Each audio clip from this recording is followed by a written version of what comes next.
Alrighty, welcome everyone. I'm Teeaboo and I am awake. I am awake and ready to go for Koumei. Koumei. Honto no Koumei ja. I'm very excited. It is quite early. My Whoop alarm that's supposed to wake me up just went off at me. Like, hey, you have to be awake now. And I'm here like, I've been awake for 2 hours and I'm getting ready to record right now. So, we're gonna watch Koumei. It's early in the morning. I'm a little bit excited. I'm under caffeinated and I'm happy to be here, and I hope you are too for more of the boy. A new challenger approaches. We have a manager, a record executive, a fancy boy. No matter what his actual role is, this is an enemy general, or potentially an ally general, and we'll have to see how Kongming approaches this interaction.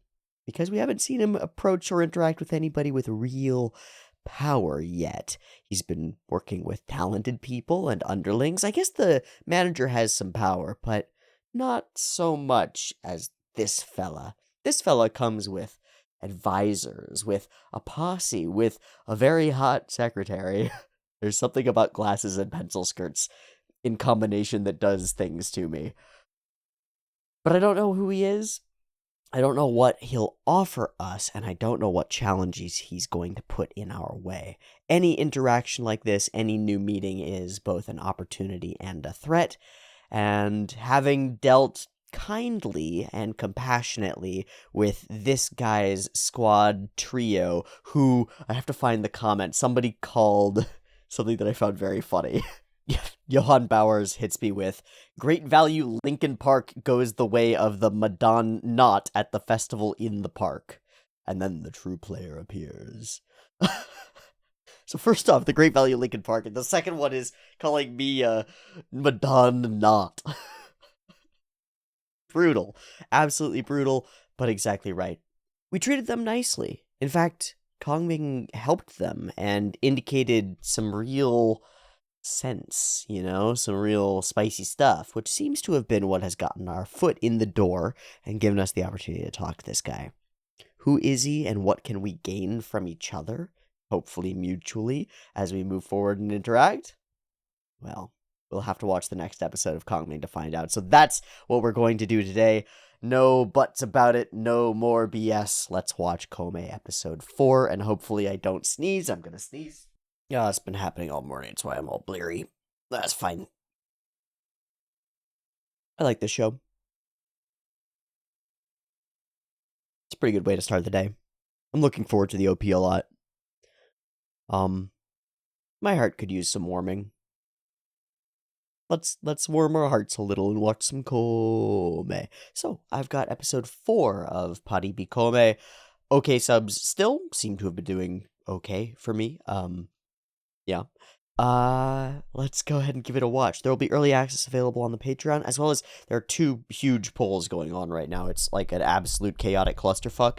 I assume that by the time that this actually goes up on YouTube, then the polls will probably be close to over or over already, so maybe I shouldn't announce it here, but there are some huge polls. Go check them out. Other than that, early access available on the Patreon. Let's watch Kongming. Beep beep timer for episode 4.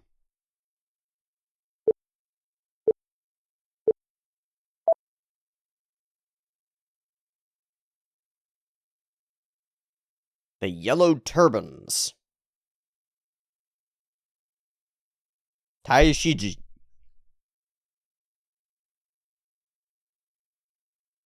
Okay.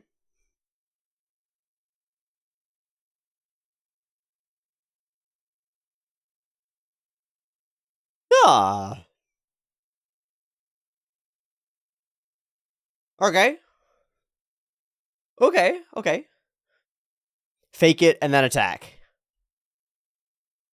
Or fake something that isn't actually important in order to distract from the nothing in order to attack. This is fun. We're doing the same sort of historical perspective on their interactions as we do on the actual history stuff. Party time. Nani, it's party time! He said it's party time! Sublimated his own regret into the far ends of time. Da, da, da, da, da, shiny, shiny. Okay, this is a different version. Overall, the subs on this version are worse, but the subs for the OP actually have the lyrics. So I'm going to play this version with the lyrics so that I can see what the lyrics actually are. And then I'll switch back to the other version, and we'll just edit it all together.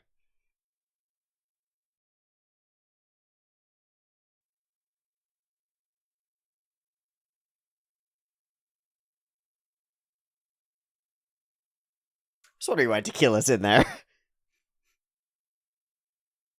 Pecan! Okay. Expect good things from everybody.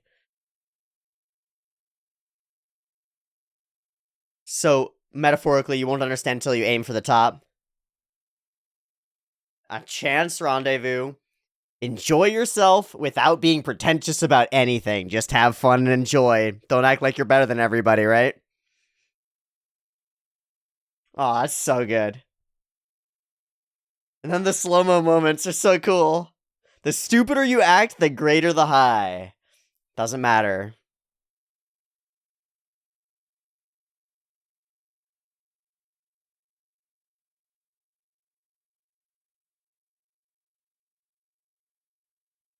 Oh, it seems that was unnecessary because that one also had lyrics.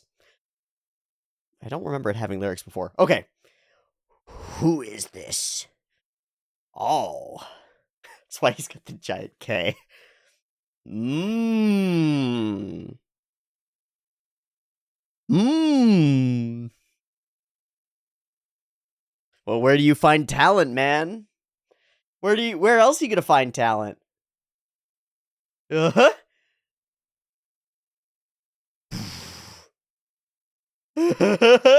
The empty eyes. Amazing.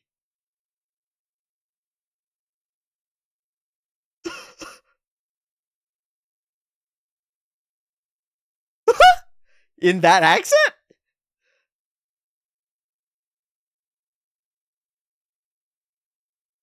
Ooh. Ooh, Kiseki. Oh, it's all him? It's all this fucking guy. Eiko-san. He just doesn't speak. Tomoshite orimasu.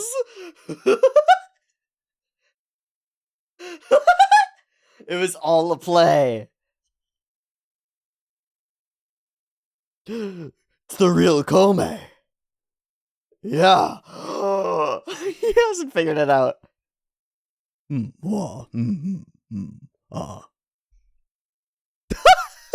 She's got a normal voice. She just does that in his voice.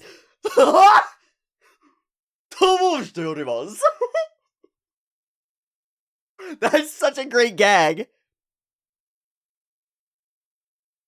Whoa.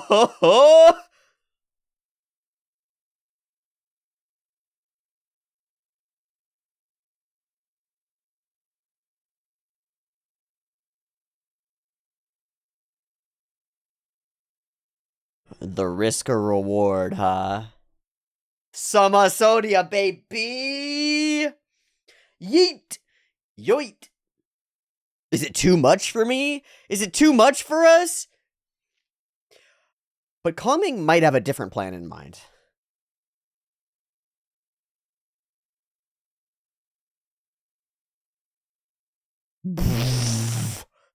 Fucking character from Edge Runners.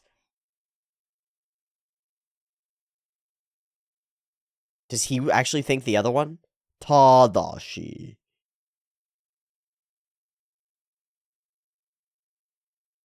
Alright, so there's a... And then this is her voice and she's not doing the ha, the blah, the blah. 100,000 likes.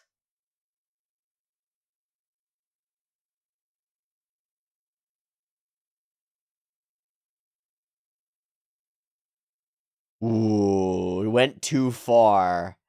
Killing it with an excessively sexy something. Damn.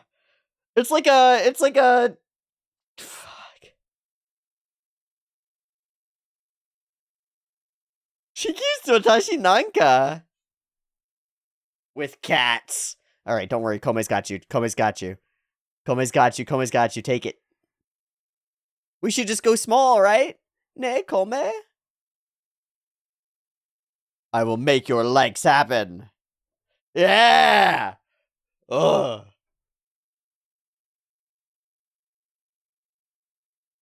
We gotta climb Fuji tonight. We gotta make it to the top of the mountain, baby. You're not gonna make it to the top of the mountain if you keep going downhill. No risk. Like charging a vast army all on your own. You mean like the story we just heard? Hey, chill. This is so fun. It's so intense. It's like reality TV. Yeah! I'll take a potato chip. Budokan or bust. No. Oh, he speaks. Oh. Thank you.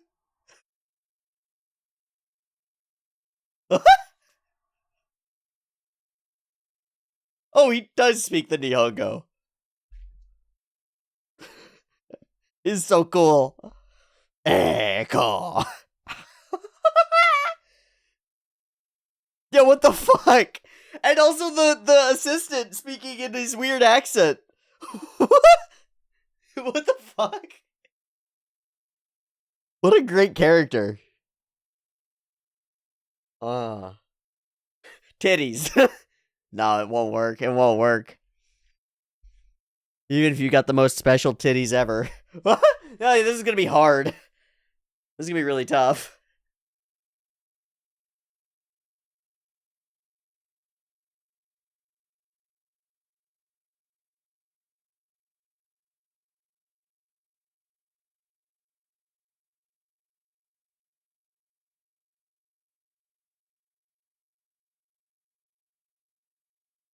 Do you need new clothes? Oh, you need humans. You need a hacker. Yeah. Vibes. Flow?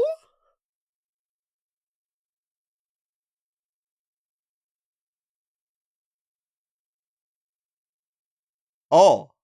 And it's... Oh, it's the chick! It's gotta be, right? It actually has to be, but why a rapper? To get big on TikTok. To get big on TikTok.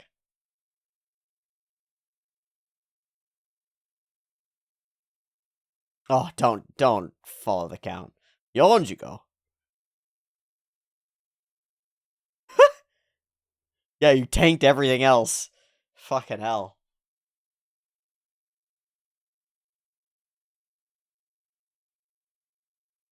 Mmm. Mmm. It's too much, too much. That's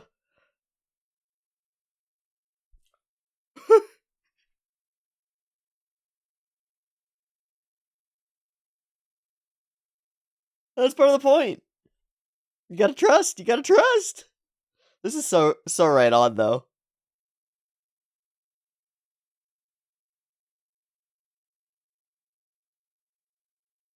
If he's doing the same thing, then we're super screwed. Finding a rapper.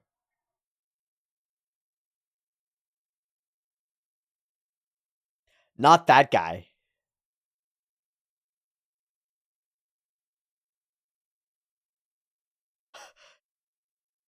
Well, that's a place to find insane people. Oh, I hate this guy so much. I hate him so much. Good.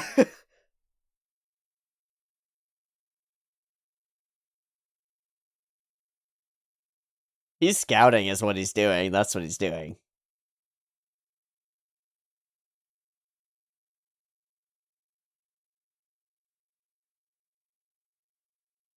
How does he is there every day? Hey, what's Koumei doing? He's not including me. That's one value about wearing a weird outfit. Everybody knows you. Hey, where you going, Kongming? Hey, wait. Smurmoff. Smurmoff? Smurmoff! That shouldn't get me. Whee! Fuck, God, not that guy.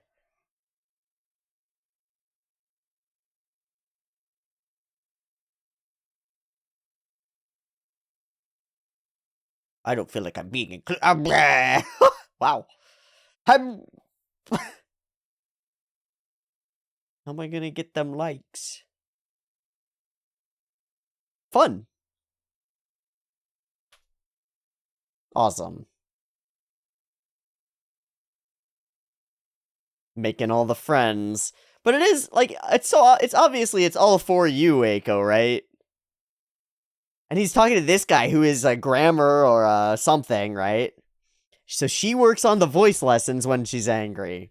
Really pushing it on that front. That's good. Huh. Not even the slightest.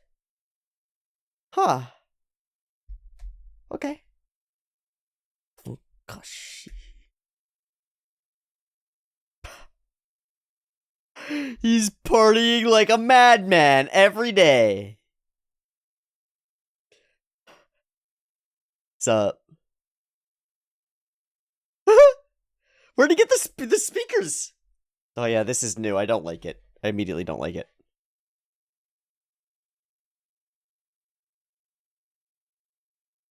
Yeah, what are you doing? You keep ignoring me.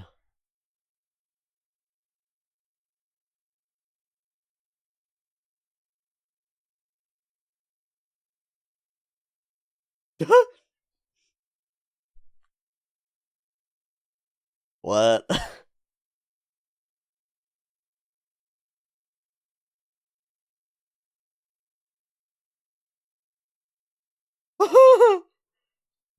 Big party. Big party.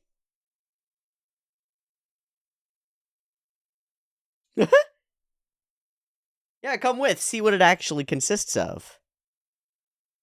Why not? Yeah, you're... Yeah! He and Eiko are out partying.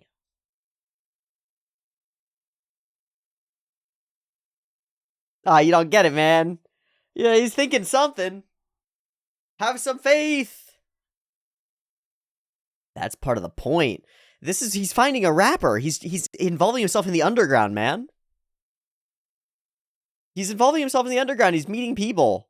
What's Donkey? Yeah, again, leaving me behind and leaving me out. You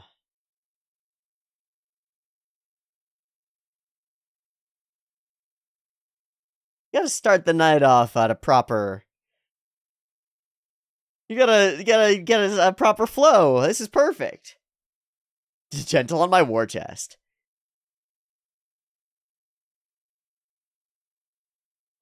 He's really getting involved. And he knows everybody, right? Huh. Weird. You his girl?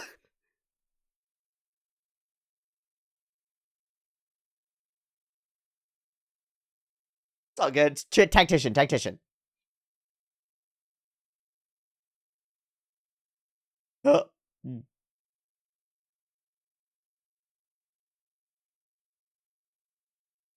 Insight check.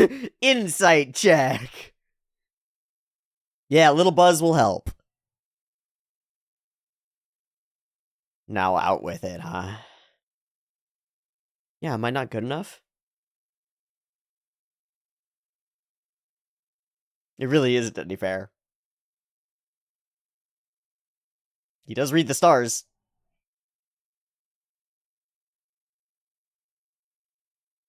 Principal Theater.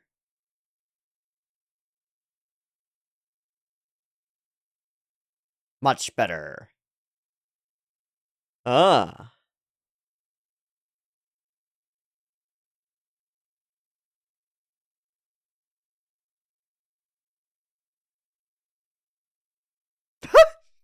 No, it's not to threaten you.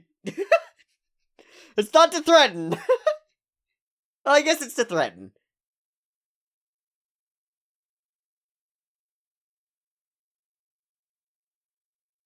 Seven times?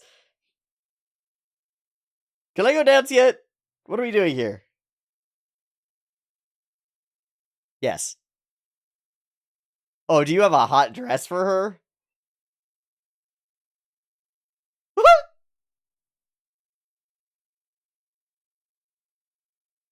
Oh, I think you, yeah.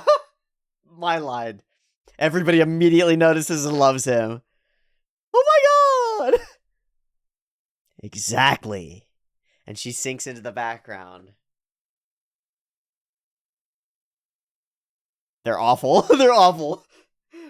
Just awful. Grip, grip, grip, grip. But what about my likes? Oh. Oh. Oh. This is why we're here. Who's rapping? Oh.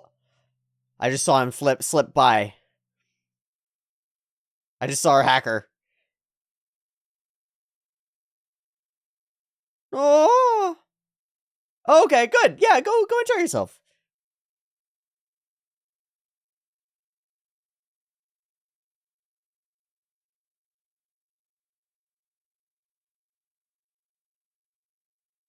We have to be serious and focused on the thing.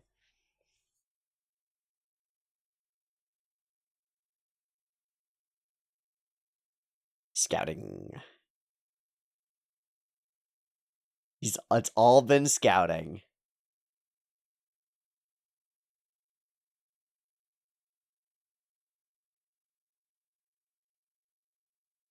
Faith, dude, faith. Yes. This is all networking in the underground. This is great. Aw, and so the lack of trust dissipates and evaporates.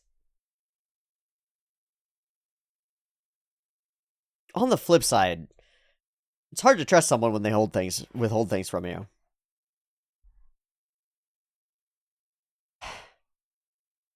It's hard to delegate control like this.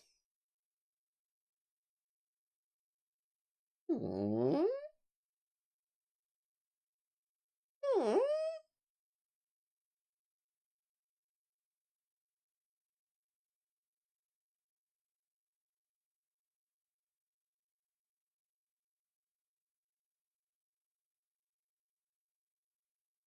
Yeah, become Hokage. Find the One Piece. Become a hunter. Like this is the one, baby. Yeah. Yeah, become the greatest hero. Psycho no hero. Her little me thing is so fucking cute. Watashi nanka. Yeah, you can't keep hitting that. Beat. And we set it up throughout the episode too. Yeah, but we did. Yeah, it's self-qualifying. It's locking yourself down. So great. Ooh. Oh. Oh. Reminded her of the loss, yeah.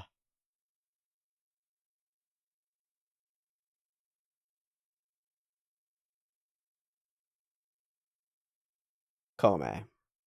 Oh no, that was Owner.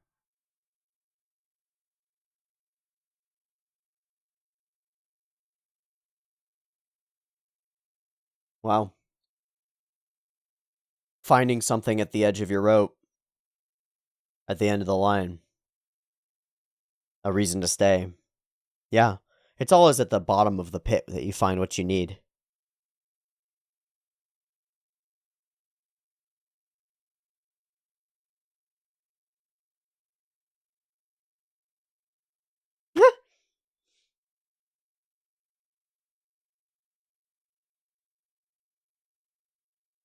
Mutualism. Yeah, we're Suikyoza! Oh. Oh, it's so fucking cute! No, it goes up the mountain, man. It's the least smooth. It goes up the mountain.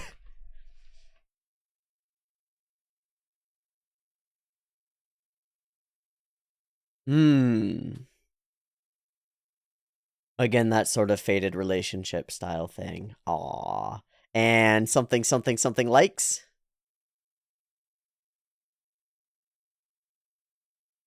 I recorded a song. You get to be the first person to hear one of Eiko's new songs?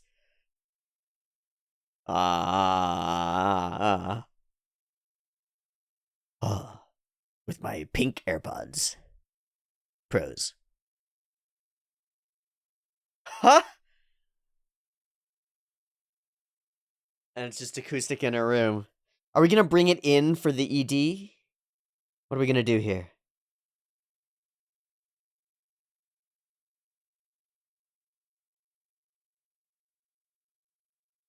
Oh, wow. We're gonna have a full production version of this song too, aren't we? In an episode or two? That's cool. That's gonna be very, very fulfilling. That's gonna hit a beat.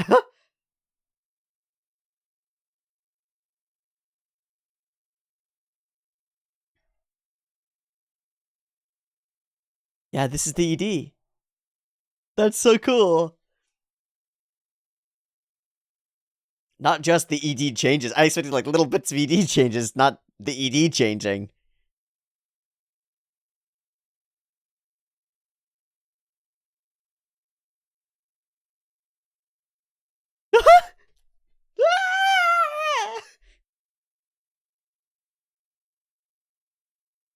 Hell yeah, you will.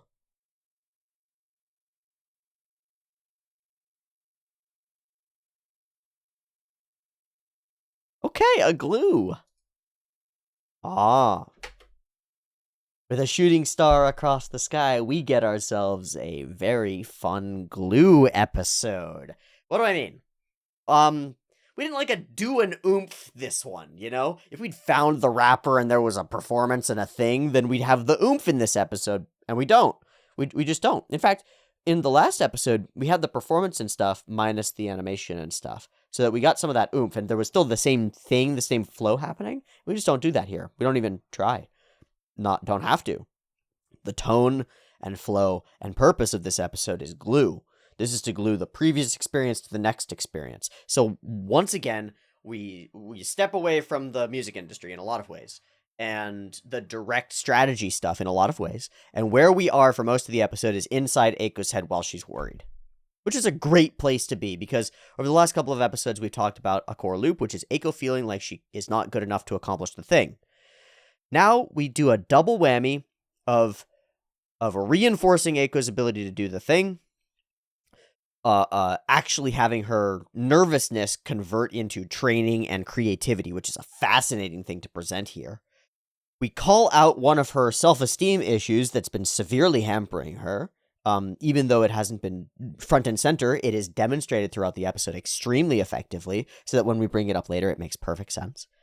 And we glue the two things together. We resolve the previous question mark, the cliffhang of the dude, and we move toward the next question mark cliffhang, which is, what is this rapper that Kongming has found? Clearly, he's done a bunch of networking and a bunch of meeting a bunch of people in Roppongi and finding and investing himself in the underground club scene in order to seek out a particular rapper, probably someone who already has something of a fan base in order to bring those likes in.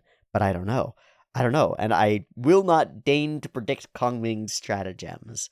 I am going to look up Roppongi and see what it's known for in terms of the music scene. Roppongi music scene. If you care less about artists and more about partying to bangers, then Roppongi is the place to go. Less than a sparkly reputation, but one of the biggest party centers. Upmarket, raucous party neighborhoods, restaurants, bars, and clubs that stay open late, and it is upmarket, so lots of parts of it are very expensive, but it's just kind of like, it seems to be abutted to a lot of expensive parts of Tokyo, slightly slummier. Fascinating. So, familiar to me to certain elements or certain areas in LA where there's like a lot of a nightlife scene. Fascinating. Okay, cool. So that's where he's going and what he's doing. I think the episode works excellently for exactly what it is. The equivalent would be in a Bocchi the Rock style show. You get episodes where the characters go and perform, or where they're worried about a particular thing, or they go buy a guitar or something. This is an episode where one of the characters is uncertain of their like ability to stay in the band for whatever reason, and we have to deal with that interpersonal conflict and issue. That's our core of the episode. The manager and Eiko are not sure about this challenge. They get presented the impossible challenge, and they take it, they accept it, and begin to immediately worry that they've bitten off significantly more than they can chew. Let's move through. Let's go ahead and move through the episode, because there are lots of little things to talk about. Kondo Tsuyoshi, who speaks English and also speaks Japanese, it seems. I think the framing around this guy is awesome. I think the way that his assistant speaks in an accent when speaking his lines, Eiko. Eiko-san. Amazing. Amazing. This is amazing. This is great. I've never seen anything quite like it. It's entirely absurd. That's what he has said. And it's also been a big performance. I love that this guy is doing half the postings from different accounts, clearly. All of this has been Kongming's play. We've prepared a special stage, and as soon as the challenges start to hit, we start to get Watashi nanka. Little old me is one way, but I don't know. It's the diminutive and the question is there in the nanka. It's not quite little old me. It's not quite the right thing. It's self-questioning. Watashi nanka mada desu. I still have a long way to go, with a feeling of humility. There's a hentai called Watashi nanka de in desu ka? And it's got a character being like, are you sure you're okay with me? That sort of an attitude, like I'm not good enough, is really built into it. And the nanka is literally questioning. It's like, me, are you sure? Me, I don't deserve that. That kind of a thing. Any native Japanese speakers who've got a better grasp of the dialectical, like, colloquialisms, let me know what you would think of it as. I think little old me does get the idea of it past, but it's so directly self-questioning from Eiko that, yeah. I love the presentation of putting down the two business cards in the two shot glasses. It's such a fun setup. Two business cards. Take the event that you want to perform at. And we're scared. And the bug eyes watching you, right? Observing. I'd like to go with Summer Sonia. Tada. However, there is a condition. 100,000 likes. And the whole perspective flips. I love this little stuff throughout the show has been really excellent. And it's a demonstration of P-Work's ability. Who actually is directing? I'm actually really interested in that. I haven't really looked at who's specifically directing. Osamu Honma is directing. Production manager up through 2003, then episode direction, up through, on a variety of shows, up through 2021, and this seems to be a directorial debut. Having worked on Uma Musume, Irizoku Sekai, Sakura Quest, Air Master, none of that would indicate the level of talent that's on display here. That's pretty interesting.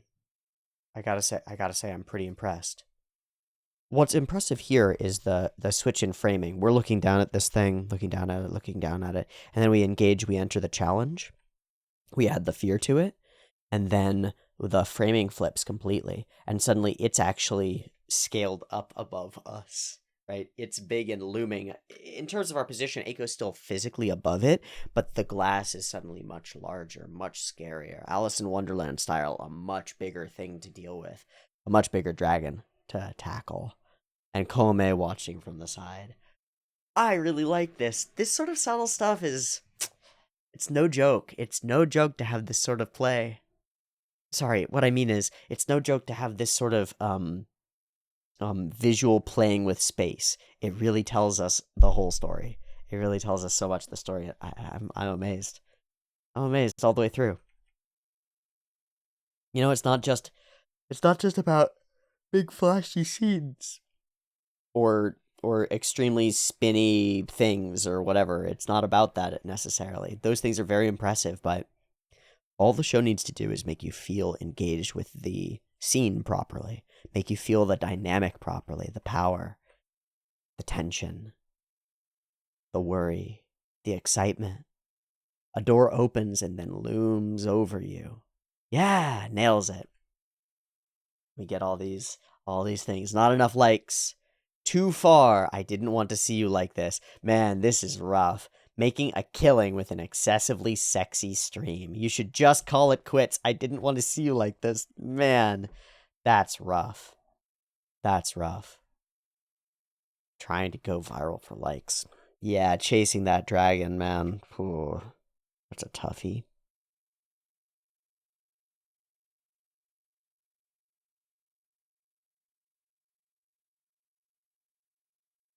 It's a constant tension, as a creator, to sublimate or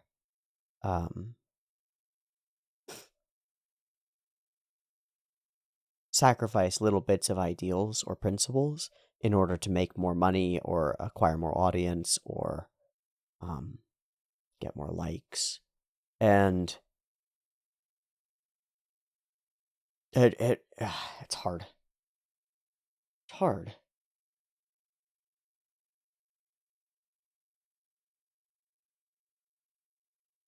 I think it's genuinely difficult to stay principled when temptations exist. I certainly don't find it terribly easy. But then again, I'm the one who's created my own restrictions, and I abide by them because they're mine, and I believe in them.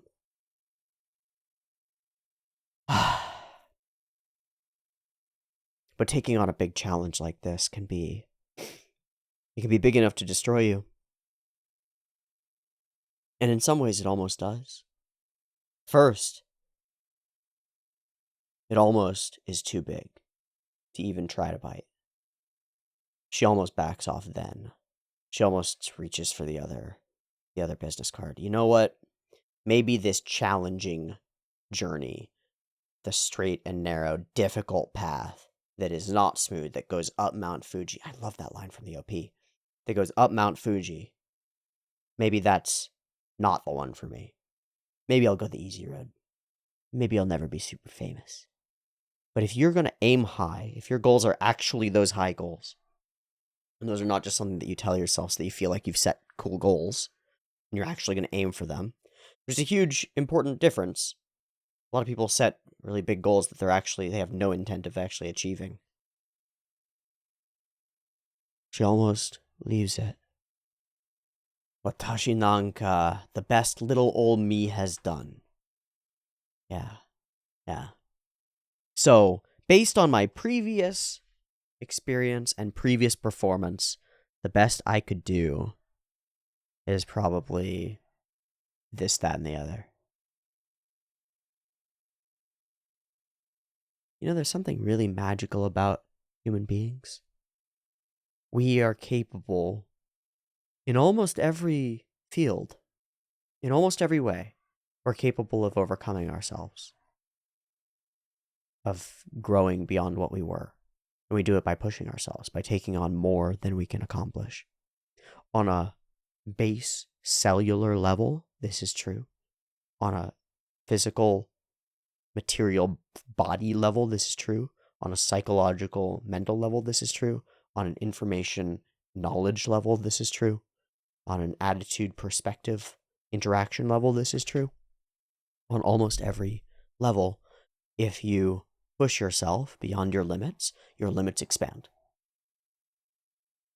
It's called hormesis in nutrition and biology and such. You take in small amounts of things that are deleterious to your health, for example, and you become stronger. Like broccoli, for example, has compounds in it that are considered technically slightly phytotoxic. They're technically toxins, and those make you a lot healthier. Just really weird. They actually make you healthier. Same thing happens with exercise.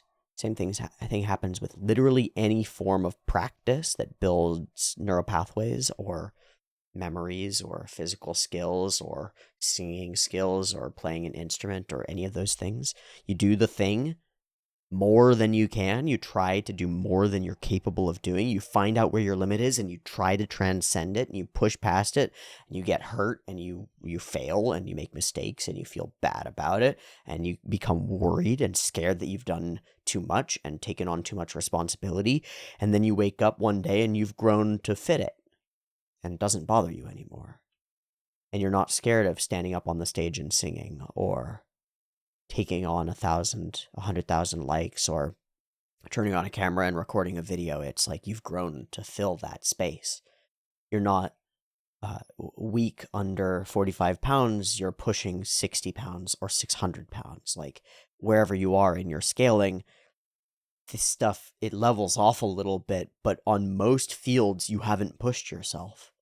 On most things, most of us don't ever push ourselves. Don't ever find out that our boundaries actually expand, that they don't stay where they are. And so we stay, you and me, we stay in our watashi nanka. What should I expect from myself except what I've already expected from myself and proven already that I can do? I'm a 1,400 likes on a cat post level person. That's what I am. Really? Really? Are you sure that that's all that you can do? What if you're wrong? You won't know unless you try. But if you don't try, you will stay exactly where you are or go backward. Because you've already put a hard limit. There's no getting better. It's like, you've peaked? Okay. Cool, have fun with that. That sucks. Keep pushing it. Keep improving it. Keep tackling bigger challenges. If it's too much for you to bite, it's more than you can chew, just become a snake and unhinge your jaw, bro.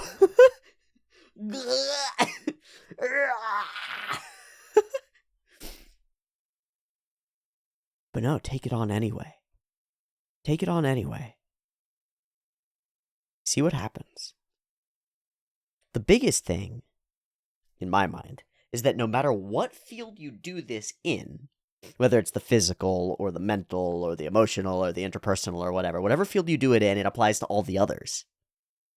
Okay, so if you are limited emotionally, physically, psychologically, intellectually, you're limited in all of these ways. Your focus is limited, your ability to pay attention to things, your ability to be passionate about things, to induce motivation, all of these things are all limited, okay? Choose one of them and bite off more than you can chew and do it consistently. I'd recommend the physical because it's really straightforward and easy and direct. You go lift a weight a bunch of times and then you eat food and you go to sleep and you wake up and you do it again and you can do more. That's how it goes.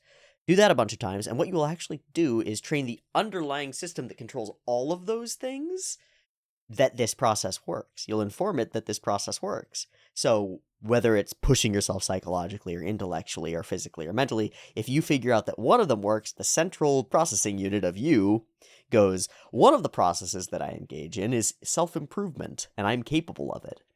And then when you turn to another field and you're like, man, I don't know, I have a really hard time focusing and reading a book. Well, maybe if I read one sentence today, I could read 2 sentences tomorrow and 3 sentences the next time. And your whole core perspective on reality has shifted because you've proven to yourself that you're capable of changing in a positive direction. In any field. In any field. Choose a field, improve in a positive direction, and all the other ones will be possible, though all the other doors will open for you as well. Magical, amazing. One of the most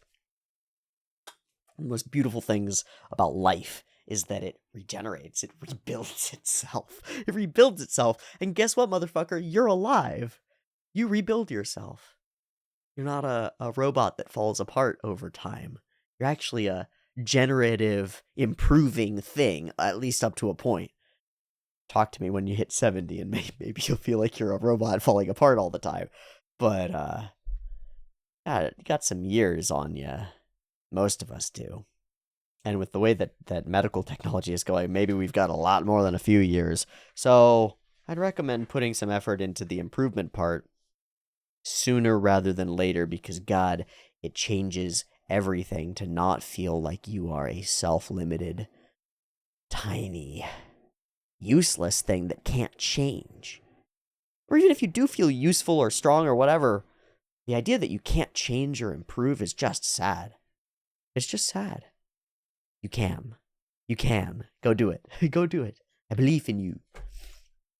It's downright impossible. So I should take the small way, right? Right, Koumei? She asks for him to justify her weaker decision. Eiko, I will do everything to help you realize your dream, no matter how difficult the road may be. And he does not say which option he thinks is correct. Not in certain terms, at least. But he says, no matter the difficulty, I'll help you achieve it. To the best of my ability. Choose whichever route you want. But I'll be there with you for it. And of course the manager takes the, no, not the risk. That one. And he's watching. I can't just take the easy road. Yeah. We triple take, bam, bam, bam. Summer, Sonia, or bust. I see. This is right? Yeah, this is right. All right, cool. How the hell are we going to do this? And we put some trust in Koumei. You're totally going to be able to do it. I don't know. We'll see. When the heavens and time are suitable, but man is lacking, one is running counter to man. Got a match. One whose flow makes fools of our foes. We need a rapper, baby. And so we're going to go find a rapper for whatever reason. And we're never going to find out, at least not this episode. Next episode we will. I love this sort of moment where it's like, what the fuck am I doing? Oh, I have to be a little bit more cognizant of what I post on the social medias. Why did I post this random food pic? Nobody cares. I have a professional account. This isn't a joke. There is actually a serious issue with that, which is that if you post things and they don't get a lot of engagement, it totally torpedoes the rest of your algorithmic presentation from most of the primary algorithms. Which is really rough. So if you post a thing that doesn't get very much views or very popular engagement with it, your whole channel gets tanked. Really rough. I guess 1400 is my most after all. 100,000. I don't know what this thing is. Are they just freaking out because they couldn't sleep? I don't know. But they're overwhelmed by the weight. And he's out partying every day. Morning party. But he's talking to people. He's engaging with the outside. What he's definitely not doing is staying right where he is, wondering how he's going to get something done. I think this is a cool principle. Kongming obviously has a specific plan in mind. Potentially a specific rapper that he's going after. But I have to say, opportunities don't come out of nowhere, do they? And they certainly don't come to your room. You know? They don't drop out of the sky and into your lap, generally. You kind of have to go out there into the world to find them. So, for all of their good intentions and all of their worry and turmoil, Eiko and Manager-san sit in the place where they already are, not changing anything, wondering why things aren't changing and how they're going to change things. Koumei goes out and changes his perspective, his literal location, scouts, meets people, interacts, networks, and whether he has a specific goal or not, the number of possible interactions that he'll have that will shift the world that will change everything, potentially, is endless. It's endless.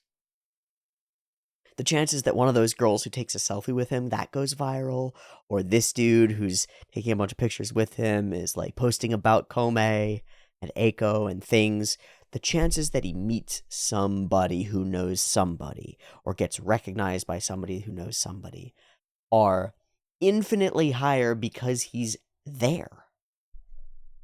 If you're just in the room or in the the small bar that they're in, the little club, what makes you think that other people are going to come there and notice you if you don't go out there and put yourself on display and engage and interact? And I think that's true of literally anything. And so it's true regardless of whether you have a goal. Whether you have a goal or not, you don't know what goals are, what possibilities are available to you unless you go outside and interact with the real world and the people in it. This is almost revelatory for me. This is interesting. It clicks and fits with so much of the idea landscape of Mushoku Tensei, which has a lot to do with going outside of your boundaries and crossing thresholds. Literally, don't be stuck in your space, in your room, go outside. Maybe the world will open up to you. You don't have to be afraid of that. But no matter what it is that you're doing, there's probably immense benefit. I mean, it's truly 0 to chance. It goes from no chance to some chance of something interesting happening. Cool. So everybody thinks he's out partying and nobody's doing any prep. It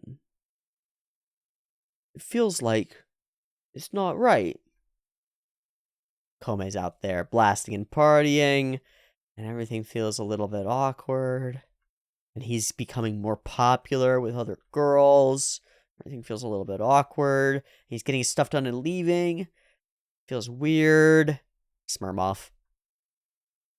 Please excuse me for today. Yo, Koumei! And she's pretty miffed by it. And we get that miffedness here.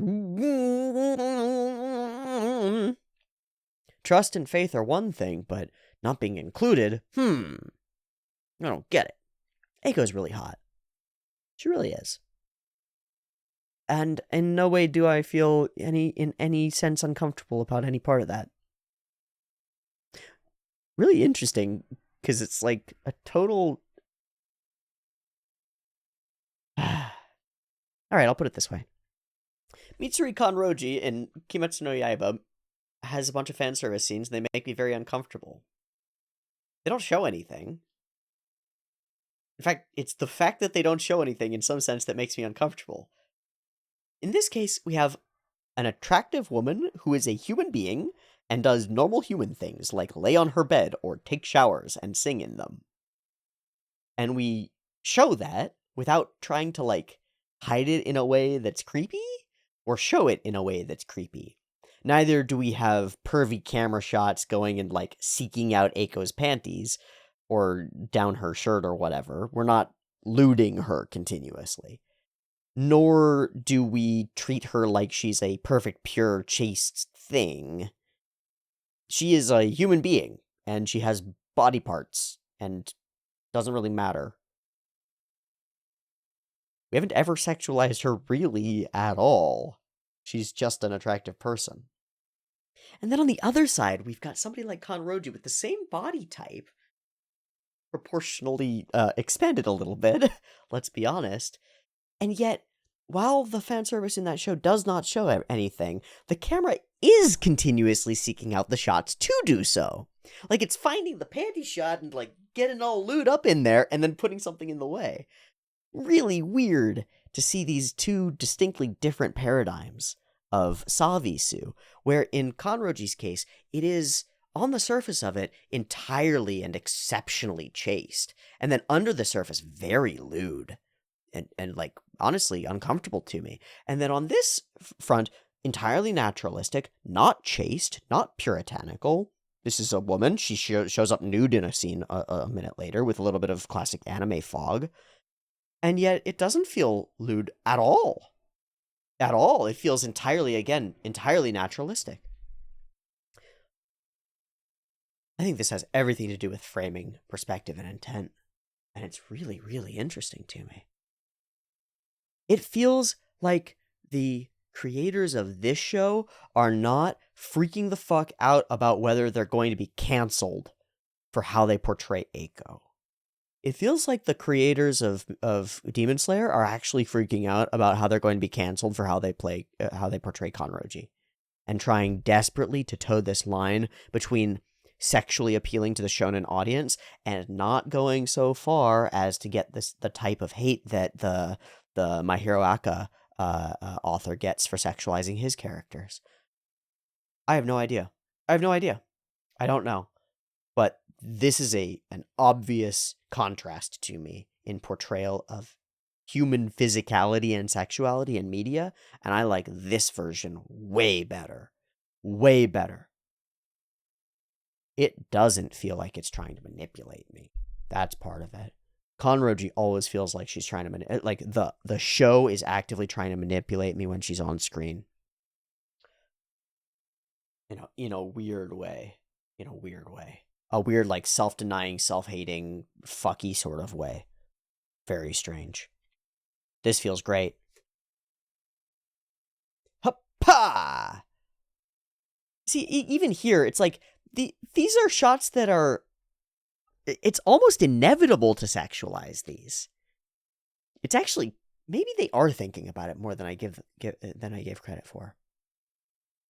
Because that's a hell of a shot. To manage to not feel sexual at all. That's a hell of a shot. Right? That's like a hell of a thing. And it doesn't.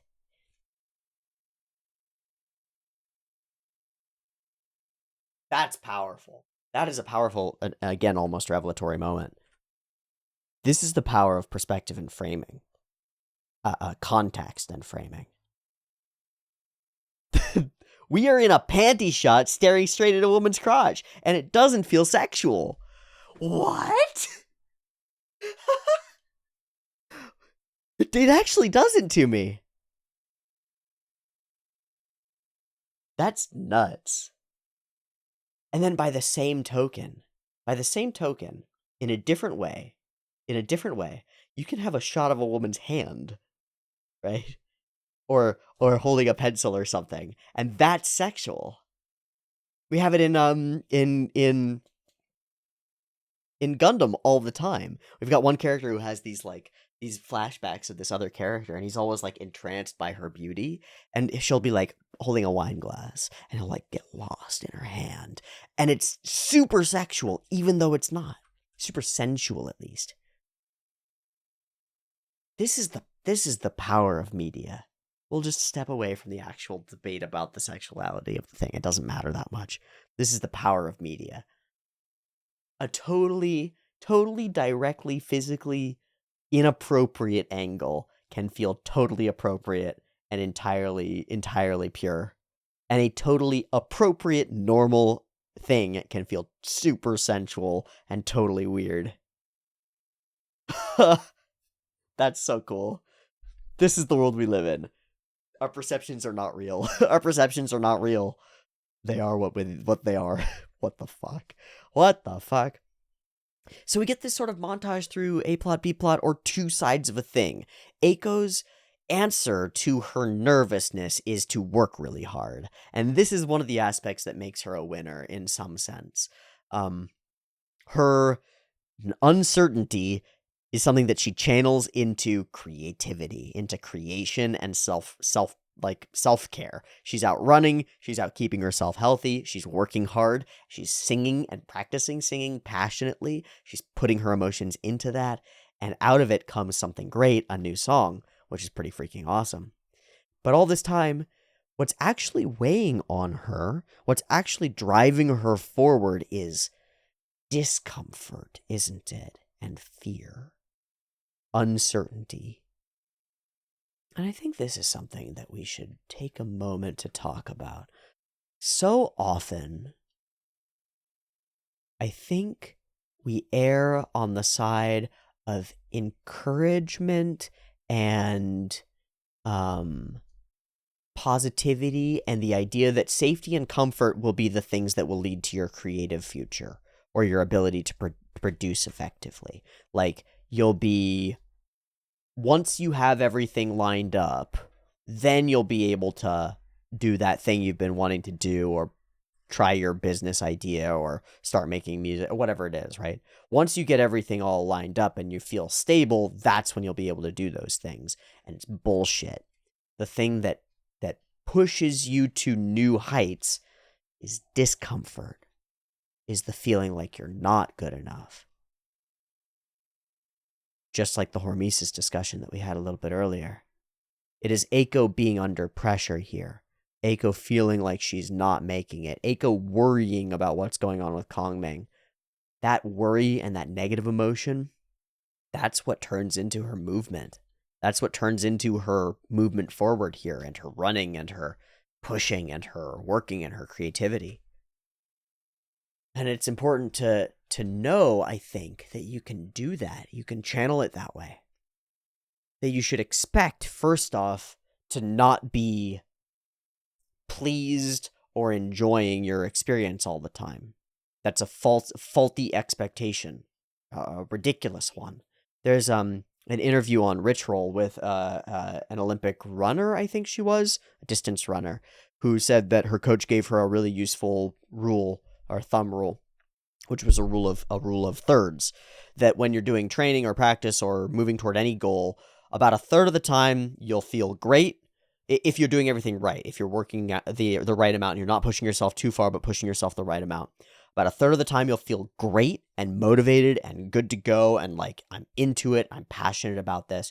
About the third of the time you'll feel pretty meh, like, I'm all right, this is okay, I can do it, but it's not my best day. And about a third of the time you're going to feel crap, like pretty crap. Like, I do not want to go train today. I don't want to go run today. I don't want to go sing today. My throat hurts. I feel like shit. I'm overworked, etc. And it's important to remember that that's the normal distribution. The distribution that you should aim for enough positivity, enough negativity, and enough being there in the middle and just being willing to get the thing done. That's about the ratio that you should be going for if you're trying to train for something or improve at something. That's a perspective shifter, right? In our world, it's like happy people building businesses and doing things. It's like, no. All those people, when you actually talk to them, are like, man, it was a lot of struggle. Man, I was living in a 5x5 little shack, and I really wanted to not live in a shack and have a life. And so I worked my ass off for 14 hours a day, working 2 jobs in order to afford a thing so that I could buy a fucking hot dog cart so that I could make more money, blah, blah, whatever, right? I struggled. And there were good times too, and there were times when I didn't want to do it, but I struggled, right? And it's that struggle that's actually a driving motivator and a driving force. So what happens when we, in our pursuit of a goal, avoid struggle? Well, you mess up the ratio a lot, and you take it way easier than you should, and you don't push yourself as far as you should, and you're not negatively engaged the way that you should, because you get way more motivation if you're both positively directed towards something and running away from something that scares the shit out of you, like falling out of favor, losing all your fame, not making it, and bombing really hard. That's scary. Yeah, put that behind you. Put the big festival in front of you. Orient yourself and go. And that's what Eiko has here. But there's real worry to it. There's real struggle to it. It's not all fun and games. And it shouldn't be. And it shouldn't be. And it shouldn't be. It's not only okay to struggle, it's correct and it's good. When you try something, or you bite off more than you can chew, and it hurts, and it's a struggle, that's good. That's what you should expect. This is what hard feels like. This is where the difficulty is. This is where the goal is. This is where the gain is. This is where the growth is. No pain, no gain is a thing that ends up being spun out into the wrong directions. But if you take it and flesh it out a little bit, seeking a little bit of pain in the right balance produces way more effect, and it does it right here with Eiko. And so that piece of the story should sink into you and sink into me, and as I observe. And I think it does. I think it does, especially as a piece of the continuous Eiko questions herself, Kongming believes in her. Through Kongming's belief, something amazing happens. Eiko comes to believe in herself a little bit more. Sort of ladder climb thing that we've got going on between these characters. It's freaking great. All this like uncertainty and slight resentment and not really knowing what he's doing, she channels all of it into her creative passion. And that's another thing that's worth mentioning, is that there are bad ways to channel all that shit. Destructive, awful things. If you want to know what those look like, you just have to go through most YouTube comment sections, and you'll find plenty of people who channel their negativity and worry into destructive, awful things. Or Twitter, Xer. But she channels it into creativity, and that is admirable as fuck. It's really, really great. She sings and she sings. And here's that scene, and it's fine. And she sings and she sings, and it's the singing in the shower that we're doing, not the nude woman thing, which is great. She writes a song, and it's all there, right? Where's Koumei? Blam, blam, blam, blam, blam, blam, blam. He's got these big-ass studio monitors and this whole spiel. So cool. Hey, so what is it that you're actually doing? And he goes into this whole diatribe about the magic of the stars and whatever. But apparently there'll be some cool stuff in Roppongi. And so let's hang out. Out we go. Donkey we go to. Gotta get some shiny, spicy glasses. And we gotta drink during happy hour. This is the best piece of advice in the entire episode. It is, when you go out partying, pregame. Pregame. Pregame. Don't drink the booze at the club. It's too expensive. You're gonna lose all your money. Don't do it. Go somewhere else where it's cheap. Drink during happy hour, get buzzed, and then go out. Great idea. Great idea. Brilliant. Hey, Kongming. This dude is straight up from Cyberpunk Edge Runners, right? He's just got a metal arm. Hey. Hi. And he's friends with everybody. That's what we really get to see here. Eiko isn't certain where to hold herself in this space, which is interesting because it is her space versus his. She's less out of place than he is, right? Feeling pretty good, and she's sort of swaying, and the voice actress does a great job of a little bit of tips. So why do we want to rap her? Why do we? And with a little bit of booze in her, she's able to let loose a little bit. And that's something else that's so great, is the character of Eiko does materially change accurately as she gets very slightly drunk and starts asking more pointed questions that indicate or reveal some of her worries and internal things that she's been buttoning down. They sort of start to bubble up a bit, and it's exactly right. That's what alcohol does. So that's fucking funny. All right, to the next place, the theater of war. Oof, oof, oof, oof, oof, oof, oof. God damn, look how everybody's dressed. Yeah, I think I might need to go to Roppongi. Oh. That's a side thing that I want to mention. I am at a point where I'm considering the potential of traveling. I need to purchase a laptop before I can do so. But if I can get a laptop relatively soon, then I'm going to start like skimming for cheap round trip plane tickets and go live other places for periods of time. Short periods of time, go travel places and just record videos from a hotel room or whatever. And live like a more interesting, globally interesting life, maybe. I don't know. Seems like fun. One of the places that I need to go is Japan, obviously. I'd like to have a little bit more in savings before I do something silly. You know, I don't want to get stranded in a foreign country without a little bit of cash. But yeah. So the idea of actually going clubbing in Roppongi does not seem terribly far off to me, and it does seem very appealing, at least in anime. I love her little like cowboy walk up as he's talking to all of these chicks. I love it. She's so Oh, and the girls are kind of awful. They're like, "Oh my god, glasses. They're so cool. God, Kami, those glasses are so dorky. The glasses are so cool. Okay, DJ Hajimari is back, and off goes Koumei. Why? Unknown. Unknown. Something about that has something to do with finding who he's looking for. But she decides, again, what isn't going to hold it against him. Her choice is to engage in the fun instead and let it all go. It's a really great attitude from Eiko. Always is. Drunchies. Drunk food. So good. Alright, so what are you actually doing? I've found the person that I'm searching for. And we get this montage sequence as Eiko realizes, oh, this whole time that stuff that I interpreted as you not caring at all was actually you caring. Oh, oops. I shouldn't have. Oops. Maybe I should have had a little bit more trust. Sorry. It's okay. It's okay to be worried. I've been devising a bunch of schemes, but it will be clear, and I'll say it again. I'm serious. I'm super duper serious about this. And so she says, okay, fine. I'll make a request. Big goal, you and me.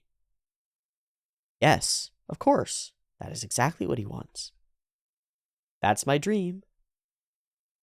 And then here we have it, finally. Even 100,000 is too big. So maybe watashi nanka. Maybe not for me. And he calls it out. Don't think of yourself like that. Do I do that? And that's what she says. She's like, do I do that? Didn't even realize I was. It's not a good idea to fetter yourself with those words. Yeah. In this case, it's just a particular self-identifier that's so clearly wrong. But people do this kind of stuff all the time. Qualify their statements. I'm not really sure about this, but I've been thinking, and I think that some of the evidence might lead someone to believe that potentially couching your statement in a bunch of qualifiers so that, if somebody, well, the real reason is because people are afraid of being wrong or being argued against, and they want the ability to backpedal if they can, or if they have to, so that if they hit a wall and they're like, I actually think that, climate change is not occurring, and somebody's like, it's kind of occurring. They're like, oh, no, I was just saying I think, and I was just qualifying it to make sure that I could backpedal like this if I needed to. The problem with doing it in that sort of circumstance is it makes all of your points feel really weak and shitty. The problem with doing it in this circumstance is that you're actually directly identifying yourself as really weak and shitty. And you are what you believe yourself to be in some real sense. So if I'm just little old me who's never going to make it, then you're just little old me who's never going to make it. And in this, we reveal a little bit of her history. Used to sing with her dad. And then she says, but one day he was gone. But one day he was simply gone. It's unclear exactly what that means. Gone dead? Gone left? But I thought that if I just continued, I could stay connected. And we switch the angle to this downward shot. She's looking up with hope, right? And then we get this downward shot, and the hat is over her eye, and she's looking down with a little bit of severity. My mom became really opposed. It reminds her of the dad. And at that point, I lacked the self-confidence. Just when I no longer gave a crap about anything at the bottom of the bottom, I met Owner and saw Maria Diesel, found the light, and up you go. This is all I've got. Going to live for music.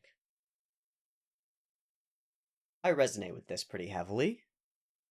Having hit a bottom of my own and finding this, the anime discussion thing there, something similar really did happen to me. I was in a dark place. And I found other creators who were doing something similar. Blind Wave and Semblance of Sanity, namely. And I thought, I could do that. In fact, I could do it better than they can. Arrogance is really important. Arrogance is really important for starting off on a journey like this. I could do that. In fact, this might be all I have. And so I threw myself into it. So I resonate with this a lot. I think a lot of people will. Can't let go of my love for it, and that's why I want to perform there. And we get the hard protagonist-y sort of look. Then maybe I'll reach them. All right, and we're counting on each other. No smooth roads, but a fate shared. And a new song for an ED. And it's lovely. And I can't wait to hear a full production version of it. Performed on stage at Voice O Land. In 10 seasons or whatever.